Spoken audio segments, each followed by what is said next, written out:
Maybe it will just take us there.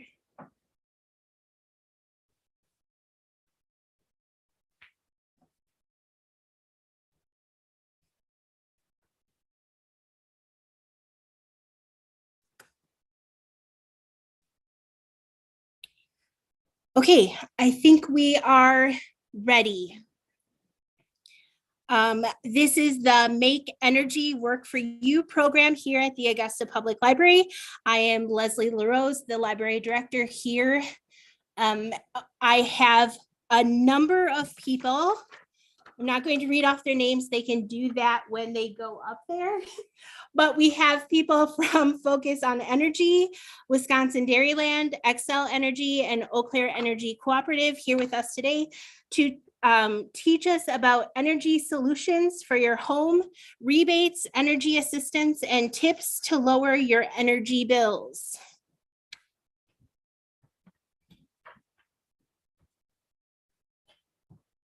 Hi, everyone. I'm Jeremy Wilkinson with the Focus on Energy Rebate Program. I'm one of the 3 HVAC rebate guys that covers the state of Wisconsin. And I am going to talk about what Focus on Energy is, some ways that Focus on Energy can help you save on your utility bills, and the rebates that we have. So first, what is Focus on Energy? Focus on Energy is a statewide energy efficiency program, which is unique to Wisconsin because most states run it utility by utility. So it's kind of nice to have it as a statewide program. Since 2001, Focus has worked with eligible residents and businesses to install energy efficiency projects and renewable energy projects. Focus provides financial incentives, education, information, and other resources in an effort to encourage participation that leads to increased energy savings and reduced utility bills. Our mission, Focus on Energy's mission, is to empower people and businesses of Wisconsin to make smart energy decisions with enduring economic benefits. Help Wisconsin residents, businesses manage energy costs, promote in-state economic development, control Wisconsin's growing demand for electricity and natural gas, and protect our environment. Go to the next slide.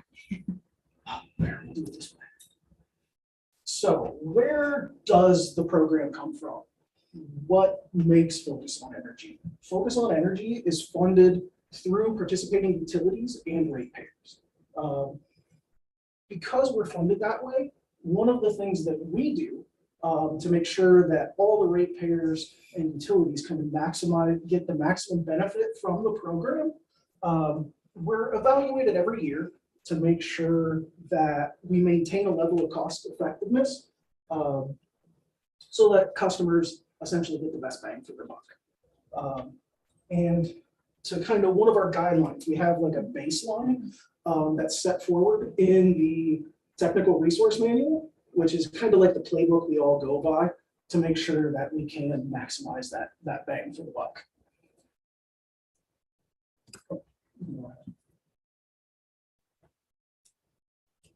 So every year, Focus on Energy can change year to year.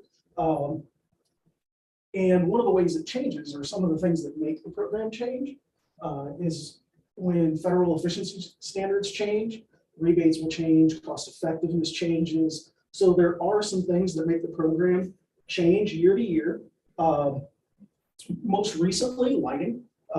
With CFLs, ODs, and all that fun stuff, the efficiency standards changed, so incentive levels changed, and that's happening with air conditioners, heat pumps, furnaces, and all of that stuff as well. So as that changes, Focus changes every year-ish, and that means that our metrics for that cost effectiveness changes year to year. So that's why you see rebates change and all that fun stuff.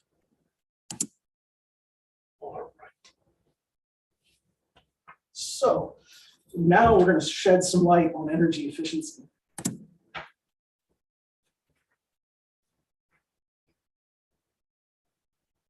So why do we want to do energy efficiency and demand reduction?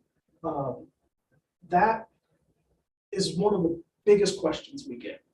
And the biggest reason is that you and I might use less energy every day, but there's more and more of you and I's, more and more businesses. So by reducing the amount of energy that we use, all of us can use less energy. It provides more energy available so that utilities don't have to do crazy upgrades that cost a lot of money all in the short term. We spread that out over the long term, basically creating bigger production without generating any more.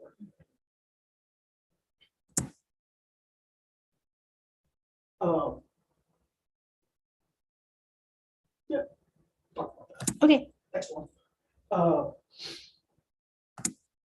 So where does your home use energy? Most of it is in heating and cooling. Years ago, the lighting used to be a much bigger portion of the pie, but through energy efficiency initiatives, CFLs, LEDs, that number got a lot smaller. One of the things I do is try to make this heating and cooling section much smaller. So that's kind of a breakout of where the energy usage goes in your house. So slice your bill and watch your savings stack up. So we're going to talk a little bit about some ways, some low cost, no cost opportunities to save on your utility bill. There's some simple things as well as some not so simple things you can do.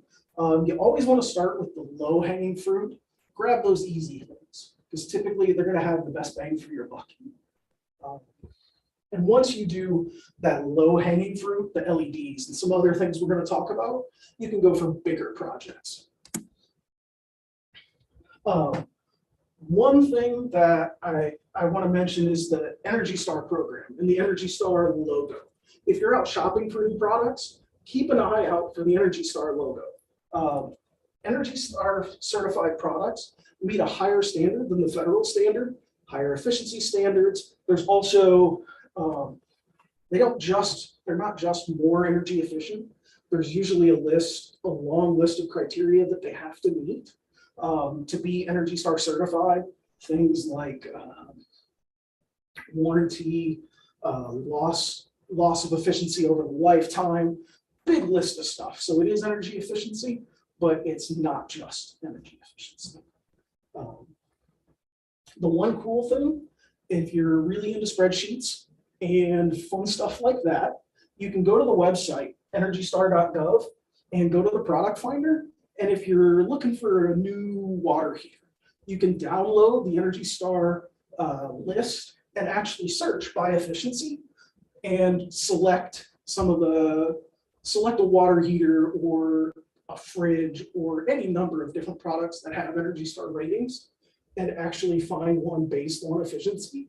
Most people don't do that. Usually if your water heater breaks, you need one right away and you don't have time to do that research. But if you think you might need one, it's a good way to do it. All right. So if you sing this to Beyonce, all the single ladies, and I promise you, I did this the other day when I was at home. I wrote this little line and was cooking dinner that night. Standing at the stove, I did this. All the home chefs. If you cook it, you should put a lid on it. If you cook it, you should put a lid on it. I'm sorry, you're now all going to say that every time you go to your stove. It sounds simple, but something like putting a lid on a boiling pot of water can reduce your energy consumption by about 25% in that process. It also reduces the amount of water vapor that gets out into your house that can cause moisture problems, moisture buildup problems, can also make us feel a little more uncomfortable and can make your HVAC system work a little bit harder. And those all affect efficiency.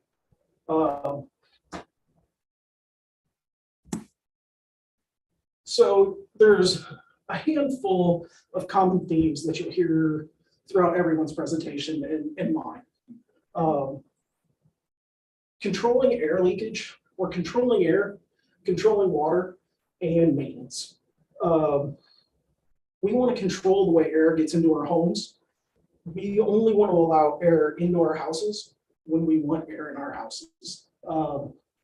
So keep those three things in mind as we run through some of these energy efficiency items: air, water, and maintenance, because we're going to talk about that a bunch. So stopping air. We all have had drafts in our house, but they can add up a lot. One of the things that I've had in the past is outlets around the outside of my house. I've actually had like so much of a draft coming through that my feet got cold when I was sitting at my desk. So one of the things I did was put outlet covers or seals in all my outlets along the outside of the wall to stop those drafts. When you do that and then put like, I used to be able to see out my front door when it was closed. So you can either use like buy one of the fun draft stopper little sandbag rolls, or just roll up a towel and stuff it under there. That helps. You can put get weather stripping. There's some door sweeps and stuff like that to help with that as well. Those are all little easy things to start checking death by 1,000 cuts on your energy bill. Just look for those little opportunities. You'll be surprised where you so get a feel for drafts at doors, at windows. One thing I did in my old place back in Ohio was during the winter, I always closed my blinds and my curtains at night because, wow, did I have bad windows. And they were installed poorly. If I left them open, my place got really, really cold. So by doing that, I'd keep out that night cold air as much as possible. And then in the morning, once the sun came up, I'd pop those open and get some of that thermal gain and help bring some heat back into the house without needing to use my HVAC. So watching your blinds, like, and switching that process in the summer is huge. Close them during the day, keep the heat out, and then open them up at night and let that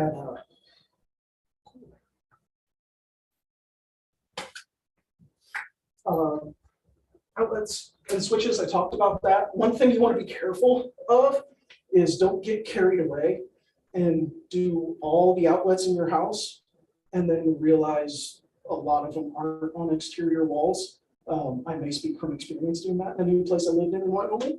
The other place to look that is really like a huge spot is at ceiling penetrations. We call them ceiling penetrations. Can lights, attic hatches, soffits, like dropped ceilings over a vanity or something like that. A lot of times those are connected to an attic and they're not sealed at all. So you'll have a lot of air exfiltration and a lot of air infiltration through those spots. And by sealing up those with foam or a number of different things, you can really cut down on the amount of that air that's going into the house as well. And I mentioned foam. Expanding foam is a homeowner's best friend and worst enemy. And I say that we've all seen or used the red can with the yellow lid on it and gotten it everywhere. It is great for sealing some of those places where there's something going through the wall to the outside or into the attic or something like that. They're fantastic for sealing those up, but you have to be sure to use the right kind. You can, if you use that red can with the yellow lid around doors and windows, sometimes it will expand and it's becomes super rigid. And as the windows and doors swell, they'll actually warp a little bit around that foam and then they don't operate correctly. So they actually make some called window and door foam that stays a little more flexible so you don't get that funkiness in your windows and doors. Don't let your house be a drip. We talked about moisture control. You really want to control the amount of moisture in your house because it makes you feel uncomfortable. If there's a lot of humidity in your house, you may run your air conditioner more because you never feel cool. Even though your thermostat may say it's cool, you don't feel cool. So by controlling that moisture, not only do you improve your comfort, you reduce the amount or the chances of anything like mold, mildew, growth, damage to building materials, stuff like that as well. If you use a humidifier, just make sure you keep an eye on it. You don't want to run it crazy high. Suggested interior humidity levels in Wisconsin during the winter is 30 to 40%. Most people run a little higher. I think my house is set at 45. The people who were there before me, that is set at 75. It's too high. Run your vent fans more frequently, especially in the shower. If you're bad at remembering to turn it off or turn it on, they make timers and humidistats that are super easy to install so that you run those vent fans. The big one is when you're cooking, not only if you're boiling a pot of water, but if you're just turning your stove on, the combustion, the burn, releases more moisture into your house as well. So use those vent fans and get that moist, nasty air out of the house. Open the curtains during the day to allow those windows to warm up. Some people will have condensation. I had a sliding glass door that was ice at one point through the winter. So by opening the curtains during the day, you allow that window to warm up a little bit, so you reduce the amount of hot and cold contact, and you're less likely to get condensation. Also big in bathrooms, if you have a bathroom like mine where you get a lot of cold air coming in through the walls, you'll get a ton of condensation after you take a shower. So those vent fans become very, very important. And turning that ceiling fan on to circulate that warm air in the winter will also help warm up all those surfaces where you may end up with a little bit of condensation. Okay, so water heating tips. Does your water heater need a jacket? So you can actually get a water heater blanket for water heaters that help insulate it so you have less loss while your water heater is just sitting there. Just be careful. Make sure the manufacturer says it's okay to use one. So you don't want to like burn your house down or anything. Another way to help is insulating all your exposed water pipes. That does become difficult depending on how many are exposed or in walls. But if you see them, you can wrap them in some insulation and that'll help as well. Reduce your water heater temp. Most thermostat or most water heaters should be set around 120, 130.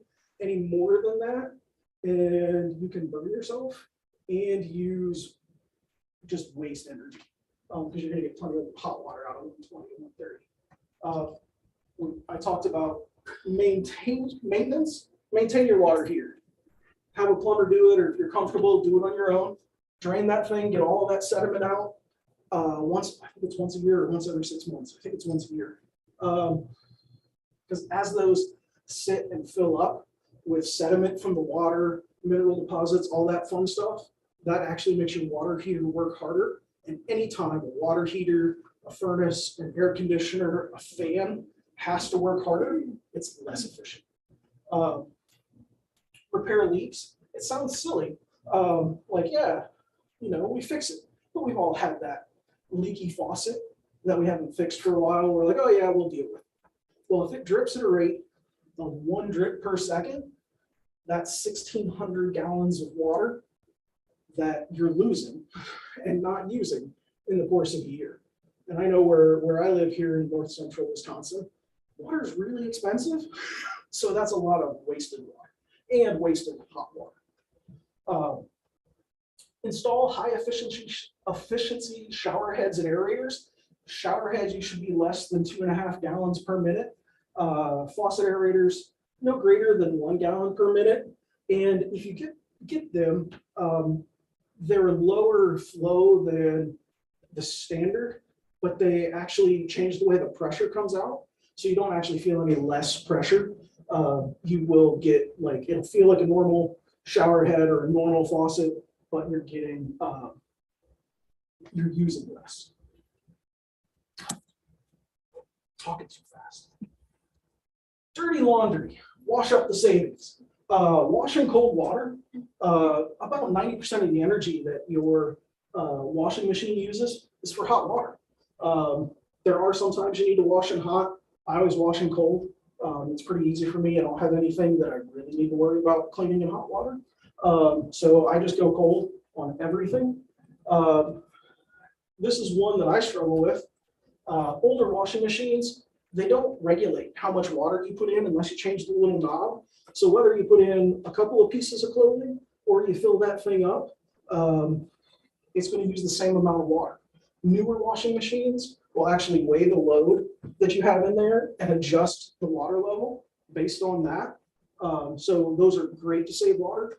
Otherwise, really dial that thing in. I have an ancient washing machine and I have to adjust. But even that, I'm still wasting a ton of water. On the smallest load, if I'm throwing in a couple of pairs of jeans, I'm using a lot of water. I don't need to. Clean your dryer exhaust vent so it opens and closes freely. Not just for that, you don't want to burn your house down. So please keep those dryer vents clean. But again, it just makes everything work less and gets that hot, moist air out of your house so that you don't have extra load to your HVAC system. And clean the lint filter too. But please don't burn your houses down with dirty lint filters. Heating and cooling tips. So this one comes with a little bit of a caveat. Adjust your thermostat when you're away. Some of the newer smart thermostats will do this automatically for you, either through geofencing, occupancy fencing, or through programs. But be careful, because if you have a heat pump, most modern heat pumps actually prefer to run on cruise control. So they kind of operate on cruise control like you would driving down a freeway.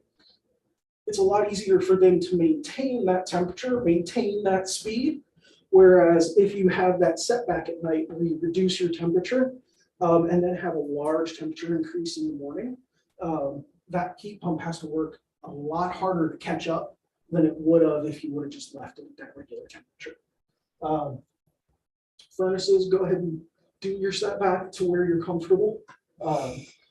Ceiling fans, when temps are moderate, again, just circulating air, creating air movement will keep you a lot cooler. I've read anywhere it'll feel 2 to 4 degrees cooler with a ceiling fan running in a room.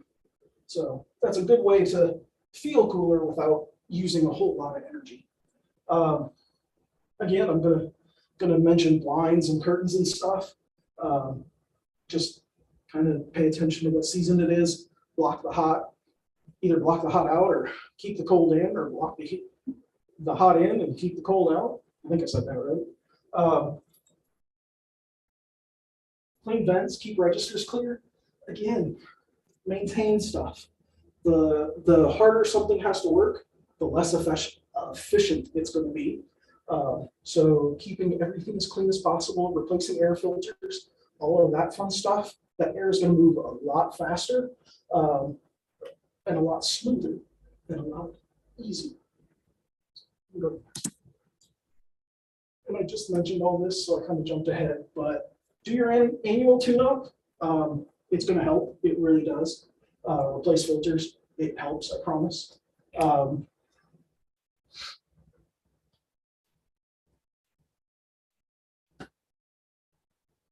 And then keep your outdoor unit clear.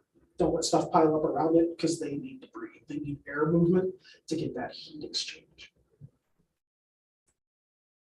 So this is something that you can use. Energy monitors can be cheap, low cost, and not low cost. They make a fun little meter called a kilowatt meter.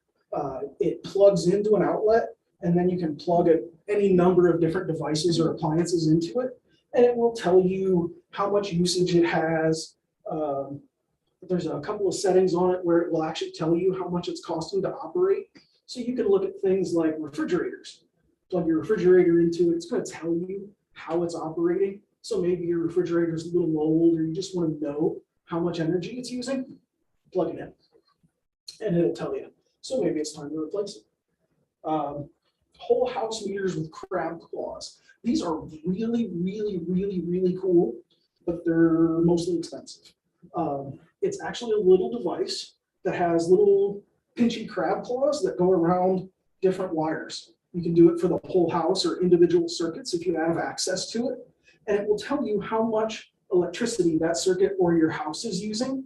And it will track it real time to apps that's available on your phone. So really super cool. You can really fine tune or figure out what's using energy in your house. The other thing they make is a smart panel. I just bought one of these for my place. I haven't put it in yet. It is definitely not low cost. I'm replacing my old 100 amp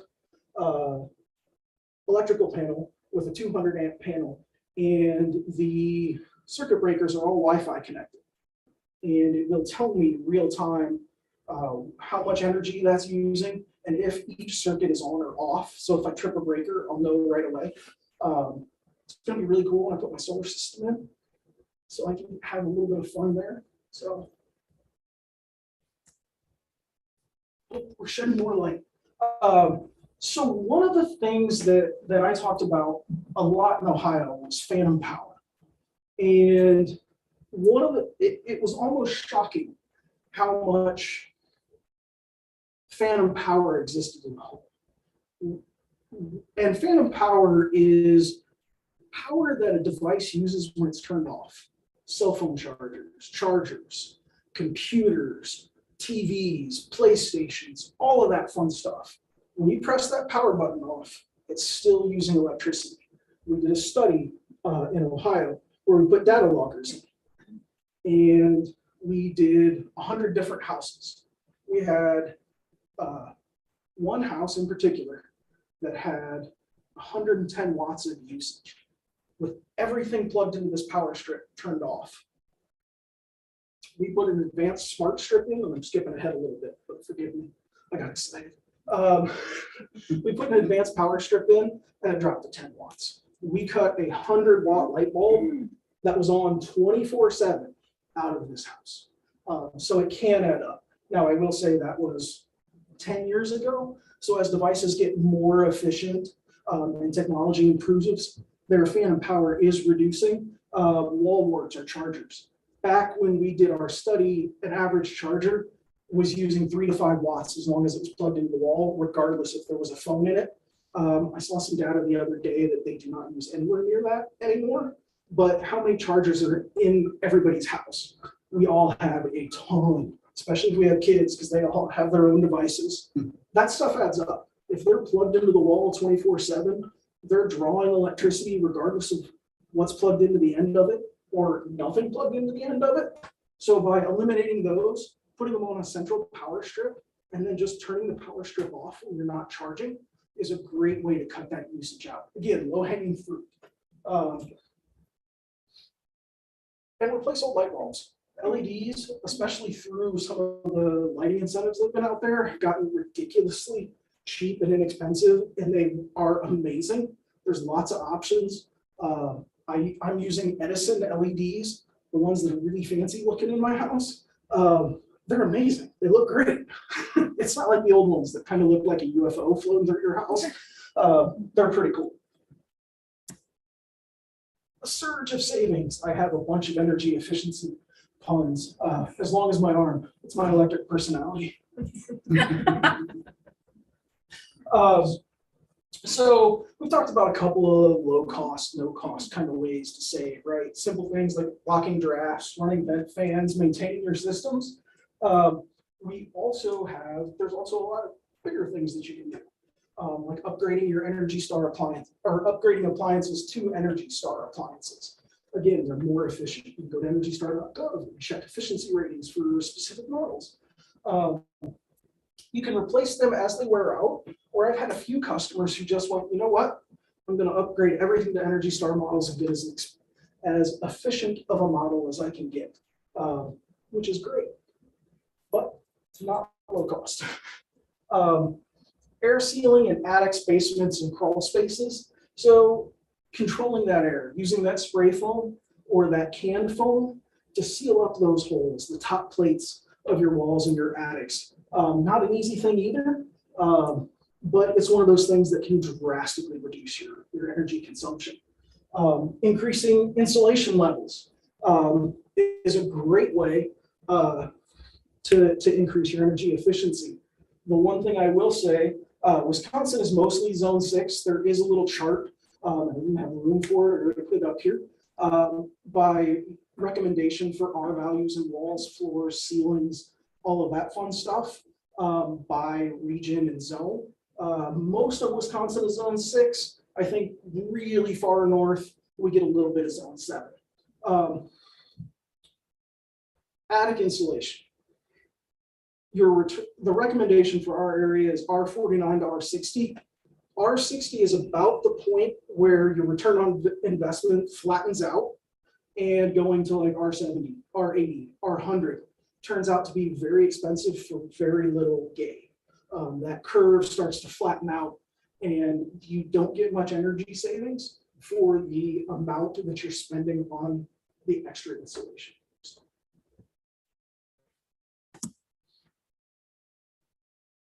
So your mechanical systems, upgrade your water heater.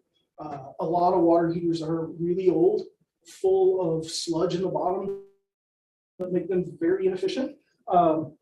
New Energy Star rated models have crazy insulation levels. I'm looking at one that's got 2 inches of foam on the outside of it, which is pretty impressive. So that can really help reduce the amount of heat your water heater is losing over the course of the day when you're not using it. Replace older HVAC systems. If you've got an old furnace that has a really old school motor, you can upgrade to a new ECM motor, which is super efficient compared to the old ones. And if you're not ready to like replace your whole furnace. If you have a boiler or a radiant heat system, there are ECM circulator pumps that are a more efficient version of a circulator pump that you can put in, so they use less electricity. And then, you can go whole hog and upgrade your system to a higher efficiency system, whether it's a furnace, a heat pump, or an air conditioner, or boiler. And one thing that we've started promoting a little bit this year has been flexible HVAC systems. Dual fuel heat pumps. It gives you a lot of flexibility in your heating fuel in the shoulder systems. So you pair a heat pump with a furnace. And in the spring and fall, we can heat with the heat pump, which is really efficient because they don't create heat, they just move heat. So they're moving heat from outside to inside to help heat your space. And then once it gets colder, you can switch to your furnace, which will kind of do your traditional heating. So, and it's fun. They're fun because you can do all kinds of crazy stuff.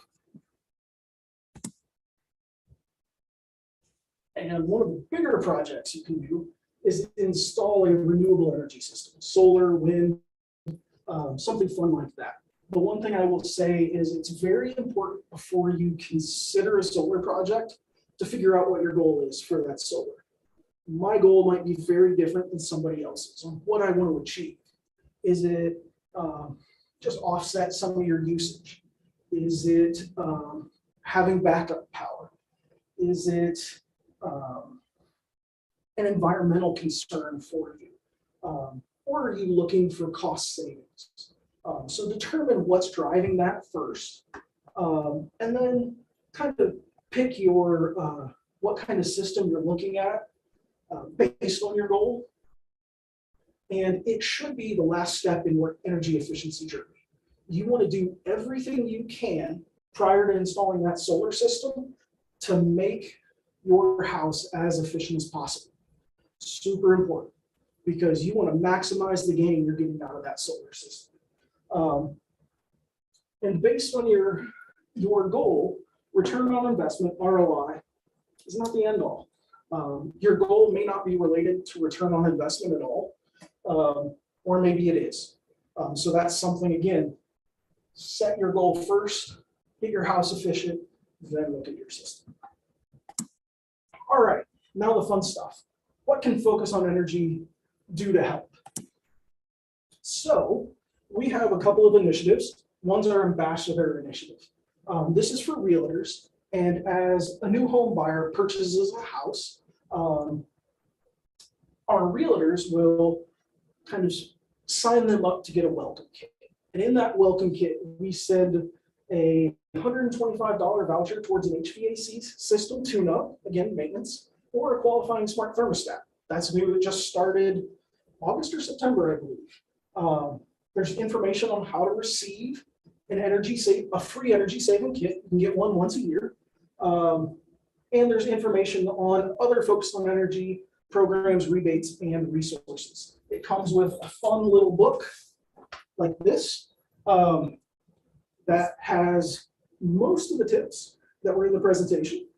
And it has information on how to get the free energy saving kits. I will also have these here at the library, both the way to get a free kit and the book and stuff that talks about all the other stuff too. So that's our ambassador initiative. Then we've got the energy saving kits. I believe there's 6 of them this year with a variety of light bulbs, whether I always say leather strip, it's never leather strip. It's pipe wrap. There is a water heater temp card in one of them. There are high efficiency shower heads and faucet aerators. There's all kinds of fun stuff and fun options. So you can go to the website, select the one you want, and you can get one per year. So we also have over-the-counter discounts and rebates, which are at the we're almost done, I promise. Discounts on energy efficient LED lighting. You can get it on the online at the marketplace or the select retailers. See, now I'm going to stutter because I'm trying to go fast. And you can get rebates on smart thermostats, and new is room air purifiers as well. So we have rebates for, I won't go through all this stuff, but there are rebates for air sealing, attic insulation, foundation insulation, wall insulation, duct sealing and insulation. Some of those are tied to energy assessments. I have some information available at the library for that as well. You can also go to focusonenergy.com and get information there as well. HVAC rebates. There's all kinds of rebates available for furnaces, dual fuel heat pumps, ECM replacement motors, furnaces. I think I said furnaces already. Through the end of the year, we do have a $500 dual fuel heat pump bonus for natural gas customers. So that makes it $1,500 total. Hydronic rebates, boilers, smart thermostats, and indirect water heaters. We've got some pretty good rebates on those as well. Renewable rebates. It's a $500 rebate for single family home. There is a residential rural bonus of an additional $500 depending on your zip code. So check out the website because I can't remember all the zip codes. And that's me. That's everything. Sorry I talked long even though I talked fast.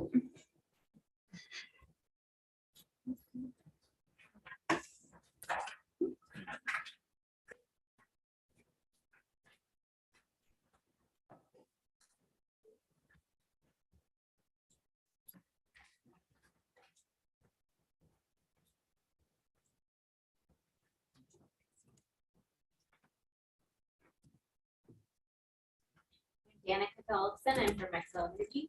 I've been with the company about 5 years and very new to this department. So excited to talk about some energy conservation. I'm an energy efficiency program coordinator. So we have a little bit of information on this slide from 2019, and it's talking about how much energy we use and why this is important to know. We want to know this information as a utility company because we want to be able to plan for the future, and what we want to know as customers is how we can reduce this to keep our bills low. That's the main reason for us as customers. And then as a utility, we don't want to keep making big power plants if we don't have to. As Xcel Energy, we are trying to meet our goal by 2050 to be carbon free. So having this information is going to help us know, what our plan is going forward.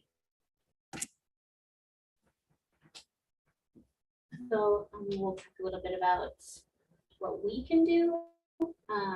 Each room in our house has some sort of opportunity, as Jeremy talked about too. There's lots of different things that we can do, small things and big things, to save some energy and some money. So the first room, I guess we can talk about is the kitchen. There's a couple different things, he talked about leaky faucets too. That's one for me. We just replaced our faucet with a more energy efficient faucet, no leaks, and it has an aerator on it, so we're not wasting any water. My grandma always told me don't run your dishwasher unless it's full, so that's on the list too. I know with kids, it's hard to keep the refrigerator door closed when it's always open, even when nobody's in the room. So that's a big one. And a couple other ones. The next room, bathroom. So we had stickers for a while. We ran out, but you put them on your light cover and it turn off lights when you leave the room. That's the big one. Obviously, we talked about the LED bulbs. Those are amazing and they last forever. I had them in our old apartment before we moved and they never ran out, and now we put them all throughout our whole house and we don't foresee having to replace them anytime soon. Short showers, again with the leaky faucets, and then try to remember to turn off your water when you brush your teeth, or if you're brushing your teeth, I guess. And the faucet shower head, the faucet area in the shower head. Jeremy talked about this because they have them in their kits. I got my new kit this year, and so I was able to get a new shower head and faucet area, and I can say the pressure didn't change at all. So that was cool. The next room is the living room. You want to check for air leaks and stuff like that. So I didn't really think or know anything about this, but I had an energy audit at my home this year, and it was really cool to use the infrared. I think it was a camera or light, and it showed all the areas in our house that had leaks and stuff. So you end up wanting to go that route. It's really cool to see, and then they go through and tell you what steps you can do to save money by adding insulation, fixing the leaks and things like that. A programmable thermostat.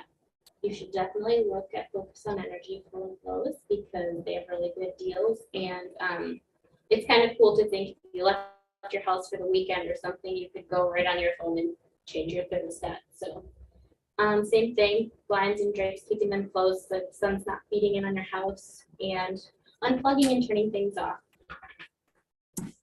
Bedrooms is a lot of the same things, the LED bulbs, turning off your lights, TVs, radios. Electric blankets are big ones, so use extra blankets instead. And then he talked about the fans too. So this is a program that Xcel Energy offers. So it's AC Rewards. And basically, if you participate in this program, Xcel Energy will offset the thermostat by just a couple of degrees by cycling your central air. And if you participate in this program, you'll receive a $25 rebate each year that you participate. A little caveat, there are a couple thermostats that are eligible for this, but they're changing that all the time. So you would just go to xcelenergy.com to check and see if this is something that you can participate in. Another one is Saver Switch. So if you would choose between the two, you can't use both at the same time, but this one would be if you didn't have a smart thermostat, it's installed on your AC unit, and it gives you a chance to also save money. I want to say, yeah, right here. So you'll receive a $6 credit on the bills between that time, and then your water heaters also qualify too. Another one that we get asked about quite a bit is if there's any opportunities for solar if you don't have room for it where you live. So that would be our Solar Connect program. And this allows you to have some solar without having to have a space to put it or a responsibility of maintaining it and stuff like that. It's budget friendly. The subscription that you would sign up for, let's see right here. You get bill credit. I was looking for the life of your subscription. So it's a really cool opportunity to have some carbon-free renewable energy source for your own home without having to have it at your house. This Jeremy touched on, but so focus on energy. If you are our customer and you work with them, we partner with them. And when you upgrade to different things in your house that are more energy efficient, you get a rebate from them, and then you'll also get a 75% residential rebate from us in addition to that. So it's a good incentive to make your house more energy efficient. This picture shows different spots in your house that are big sources of air leaks. I know at my house, it was going out the top of our house. That's where we were missing a lot of insulation. So, and of course, doors and windows and things like that. We had some recessed lighting that it was escaping out. There were cold spots. So something to think about, and the 75% incentive is a nice incentive also. So just have a couple additional resources, our website, and obviously Focus on Energy too. And you can get the free kits every year now, which is nice because now I've gotten two. Thank you.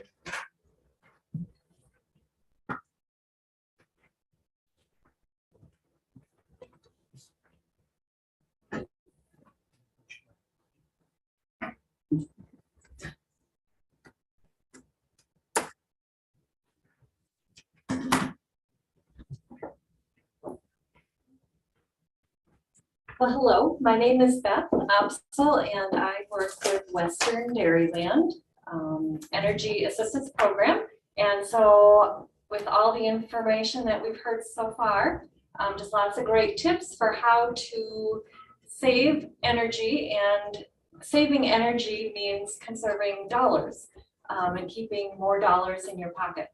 And for those who may need some additional assistance with helping to pay their heating and electric bill, we certainly would encourage you to apply for energy assistance. So that's what I will talk about. Western Dairyland is the agency that will process energy assistance applications for residents of Eau Claire County, Trempealeau County, and new this year is Clark County. So it will be those three counties that Western Dairyland will provide the energy assistance application process. If you live in any other county in the state, you certainly have an opportunity to also apply for energy assistance. You can go to the State of Wisconsin website, homeenergyplus.wi.gov, and that will provide you with a state map, and each county will identify your location to apply for energy assistance. So energy assistance is a program that provides for a one-time heating and or electric benefit. The program runs from October 1st until May 15th. And so you have to reapply every heating season to see if you continue to be eligible for any heating and electrical benefits. The energy assistance program is meant to help offset some of your heating and electric costs for the season. However, it's not intended to pay all of your heating and electric costs through the winter season months. So it's just as a meant to kind of a boost to help provide you some extra funding so that you have that a little bit of extra help to pay those bills. So Western Dairyland, we will do applications for energy assistance. We have paper applications available. You can complete your application over the phone with one of our staff, where we will just go through that application with you question by question over the phone and complete all of that information. Or there is an online application that is available at that state website as well. So the energy assistance program is considered kind of an umbrella program. There are some other programs or services available through Western Dairyland for households who do qualify for energy assistance. and just really ties into the information that we've already been hearing about in terms of energy efficiency and what can you do in the household to make your home more energy efficient. So one of the things that is available to homeowners who have qualified for energy assistance, if you have a furnace in your home and that furnace has stopped working, we do have an emergency furnace program available. So for folks who have qualified for energy assistance can also then receive some emergency furnace program services. And so that would be a fix or replacement of your furnace at no cost to you, as long as you are income eligible for the energy assistance. So that's a huge ticket item. Furnaces are not cheap. And so be aware that that resource is out there for homeowners. The other item that is available for folks who are income eligible for energy assistance is the weatherization program. And so Western Dairyland does provide weatherization services. An auditor would come into your home, complete an audit of the home, see where things are at with your heating system, your hot water heater, looking at air leaks, looking at insulation levels, and determining what services might be able to help that home become more energy efficient. And so there again, for income eligible residents, that program is, any services available through the weatherization program is completely free of charge for homeowners. If you rent, you may also be eligible to have your rental residence be weatherized, and there is some requirement information for the landlord in that situation, but it still certainly is a possibility. Some new programs that the state of Wisconsin has implemented this year is a water conservation program. This is something that Western Dairyland will also continue to administer for income eligible residents. This water conservation program is looking at some of the things again that we've heard about already. Leaky hot water heaters, maybe of pipes that are leaking, faucets, toilets. All of that leakage is wasting energy in a variety of fashions. And so to take care of those issues, fix those problems, that can potentially help save you money. And so that water conservation program can look at replacing hot water heaters, can look at having a plumber come in and fixing some pipes that are leaking and toilets that are leaking. So be aware that that is a new program that started by the state and that Western Dairyland will help administer. Just some other community resources that are available. There's a water assistance program. So again, for income eligible folks, and how the determination for this, for several of these programs, again, is by completing that energy assistance application. If your household is income eligible, then that opens the door really to a variety of these other programs. And so again, there is a water assistance program that can help with water costs, your city water costs. And so that is available as well. The last community resource that I just wanted to be aware, or have you be aware of, is there are some programs out there for internet to help with costs of internet. And so there is the Affordable Connectivity Program that is out there for folks who may need some help paying for that internet.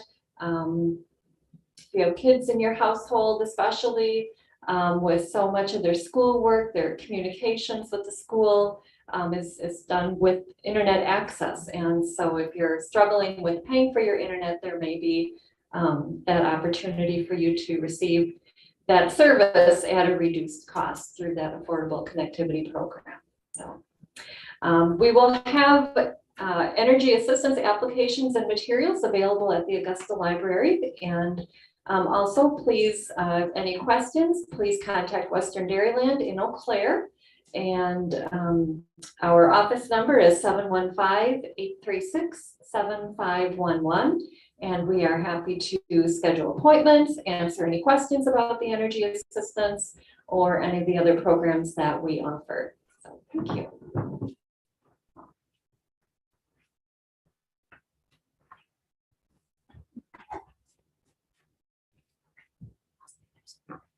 Thanks, Pat. I'm Eric Muller. I am a member service rep at Eau Claire Energy Cooperative. So I don't have a lot to add, but I will highlight a few things that Jeremy and Danica said. Specifically, would be the home performance evaluation. So home performance with Energy Star is a program where a home auditor will come in. Again, like Jeremy said, probably the biggest portion of most of our energy usage is our heating and cooling. So that's going to make the biggest impact. If you are interested in knowing what appliances use, best thing to do, like Jeremy said, get an electricity usage monitor, kilowatt meters. If you're on the co-op lines, stop by the office to check one out. They're a great way if you want to get your own and just have one at your house. Electricity usage monitors range from 20 to 30 bucks. You can have those, but you can check one out from the co-op as well. The other thing I would just highlight is incentive programs that were mentioned by Jeremy. The co-op will also add some additional incentive dollars to several of those incentives. Really what I just need to say is to reach out, call the co-op. We'd be happy to discuss projects or appliances and look with you at your electric usage and see if there's ways that we can help identify potential savings for you. Thank you. Did we get everyone? Okay, everybody. Thank you for joining us for our program tonight. I know that it went, actually, we ended pretty much right on time. So you guys filled out amazingly. Hopefully I know that it was full of plenty wonderful information. Hopefully you will find it of use when you are able to watch the program. Thank you for joining us.